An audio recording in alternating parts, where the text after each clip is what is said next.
Hi guys, welcome to a new tutorial of Blender. So as you can see, we are using Blender 3.1, which is freshly released and it has hell lot of cool features. But for now, we are focusing on the basic lighting techniques, what you can use if you are a beginner, and how we use the basic, what you can say, layout for making the object better, and how to highlight all of the crucial details that are there. So let's get started with this particular object that we have. It is a part of chess. This is the chess piece, and we are going to light it up. So you can see it is in the rendered mode. Let me change it to cycles. All right. So you can see this is the basic lighting that we get with the default light, and we can simply delete it. Okay. So now we need to create a base. So if you don't have any kind of setup and you want to create one, so you can simply create a backdrop. In 3ds Max it comes default, but in Blender you have to create it. So let me check. Okay, it's here. Just put it down, find the object. Okay, cool. Let's switch to solid mode so we can see the things more clearly. Okay, so just press 3 so that you can get a good perspective of the object where it is lying. So let me place it right here. 1 for the second perspective, and I guess it's looking good. It's not very much above the ground and not inside the ground. Alright, so this is the base that we are going to use as a backdrop. So now for creating the backdrop, you don't need to do much. You can just simply select the object, click on tab, and selecting the edges, just click on this one or any edge for your liking.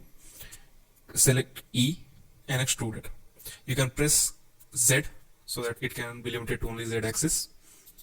Alright, I think the height looks fine. Maybe we can increase it a bit. Alright, so just click here and press Ctrl plus B for beveling. You can choose the beveling option right from here as well. It will do the same. So but for a shorter experience, you can simply click on Ctrl B and just drag it. And don't worry, we'll fix this plane spot. If you know beveling how it works, you can simply understand that. But for beginners, don't worry. You can simply stretch to the amount of beveling that you want to give to the backdrop. Normally we just put it right here so that it doesn't look so much elevated that it can be differentiated. So just put it here and this pop-up will arrive. So you can simply increase the number of segments, and there you go. You can see that there is a smooth curve that is formed out of this plane. And for shape, you can of course increase and decrease as per your objective. In case you're doing a product render, always remember that it is for the product render. Suppose you have created something for your work and you want to create a backdrop that looks white or that looks decent for what you can say, making the final render, then this is the process of making the backdrop for that. So we'll keep it to 0.5. It gives us good curve and we don't want to disturb it. Rest you can increase and decrease the segments. It will complicate your mesh, nothing else. So till the time the shape is not achieved, you can simply increase it. But the moment you feel like it is enough to retain the shape and to not make it more meshy, you can simply stop there. I feel 20 is enough, because making it too meshy will definitely affect the render times as well, because it is a part. Alright, and just click here, shade smooth. I feel it is looking decent. We can go with it. Alright, now comes the lighting part for which you have been waiting. So just click on Shift A. Okay, you can go to light. There are 4 types of light: point, sun, spot, and area. So the point light is the one that scatters the light in all direction. It doesn't focuses on the light on a particular direction. So by the name you can easily understand that when you go here, and let me increase the complete power, so let's say 200 watts. Alright, so you can see that this is just scattering the lights all over. Other portion is not getting affected because there is no solid surface to retain it. I hope you get the sense that if I delete this object, so you can see even if there is light, it won't be showed, right? So this is the point light, and if we change it to sun, believe me, it's going to be amplified to, let's say, 5 or 6 times. So ideally we use sun in harsh environments, in complex environments where we need same amount of lighting in every object. So we use sun there because sun is one of the most used lightings in games, especially because there you need a certain amount of light at every part and every object that is attached in the game. So sun is used there, but in small products we ideally don't use sun because it is not a good practice to do so.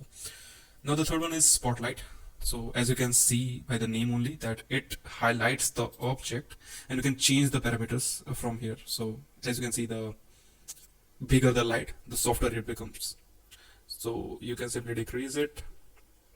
By the way, yes, this is the option that is most of the important, that when you disable it, it won't be casting shadow on your object. You can see it. And when you click the cast shadow on, you can see the shadow that is forming beneath the object. Okay, so this is the trick that you can use to change the shadow of the object. You can make the object shadow lighter and all of that stuff. So ideally we use area light for creating shadows because it is one of the best methods you can use to get a proper lighting for your scene. So there is a common concept called tri-lighting, in which we use 3 lights for a particular object. Okay, so let me decrease the overall value. Now let me make it 75 each, so that it's not very harsh lighting, and later on we can adjust as per our convenience. There is no problem with that. So alright, this much distance is looking fine. So you can simply rotate it with R, pressing R on your keyboard, so that it can move towards the object.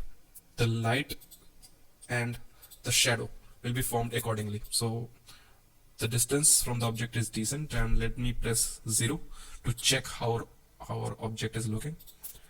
Okay, so let me bring the ground a bit more up. Okay, let me change the resolution as well, so it can help us a bit, because this is just, and by the way, this is one of the most ideal resolutions that we can take, 2000 to 1500 for any kind of renders, because it gives us a very decent frame to capture the things. Anyways, if your render is of different type, or you are rendering a completely different thing, you can completely experiment with this.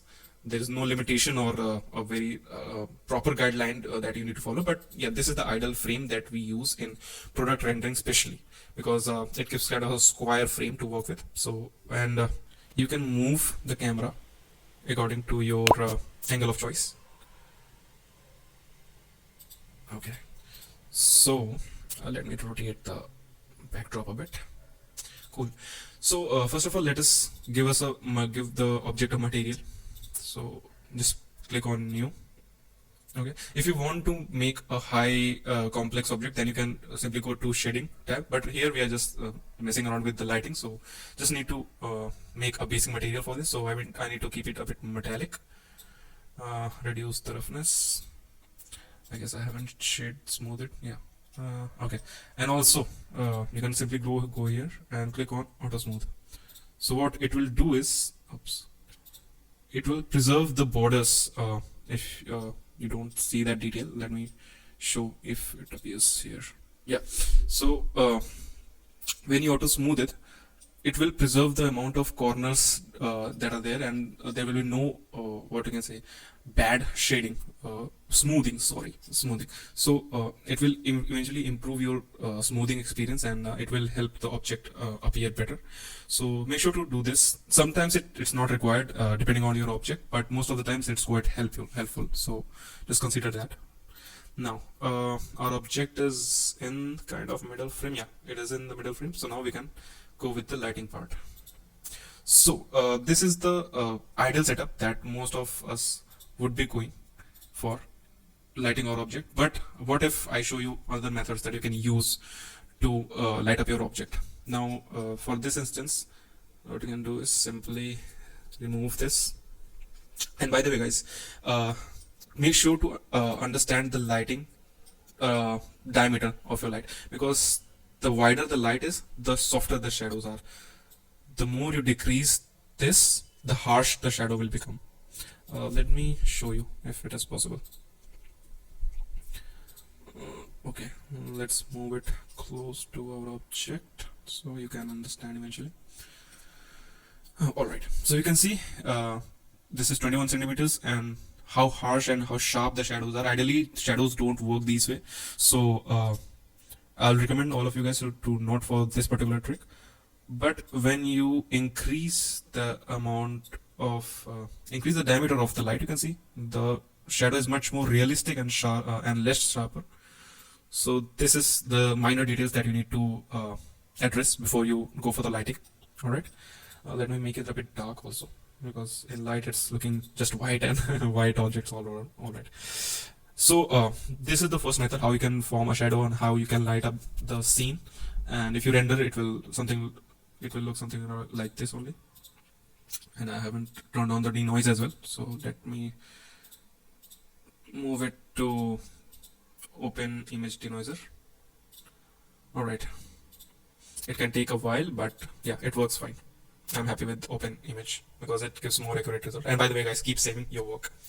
Okay, so now let's jump on to the second method that we can use, and that doesn't includes creating shadows. What we'll do is simply get back to solid mode so that it doesn't get slowed down. Click on plane. Alright, it's quite big, but you can reduce it, and you can simply drag it down and rotate it a bit depending on your object size and your lighting preference.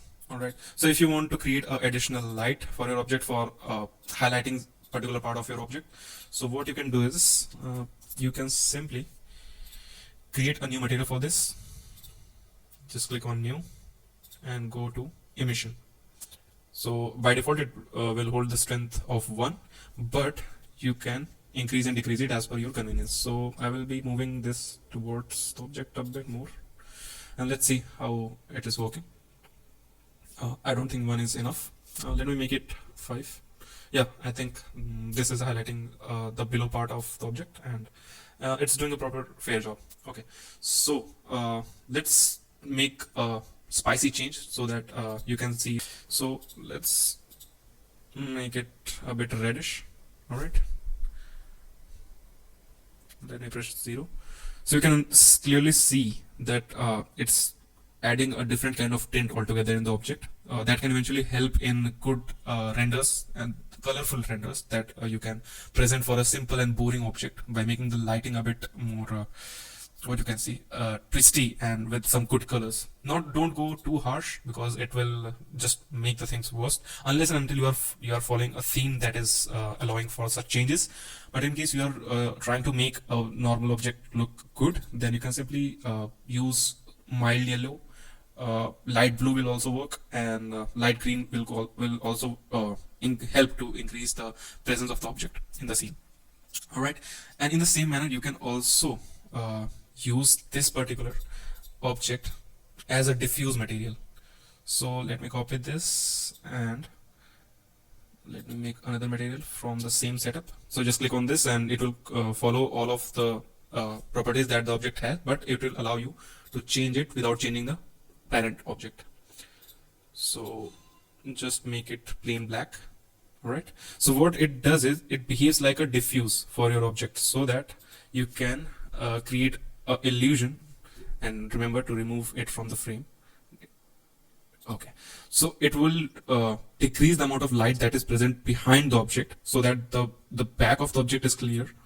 I'm using in the back. You can use it from the top so that you can eventually decrease the amount of light that is present on the top. And this is one of the very best methods you can use to improve your lighting. These planes are deployed in such objects to make them shine and retain their all of the highlights with the diffuse and emission. So this is the part 1 of lighting series, and in the second video we'll be covering more in-depth concepts about the lighting. So see you there. Bye bye.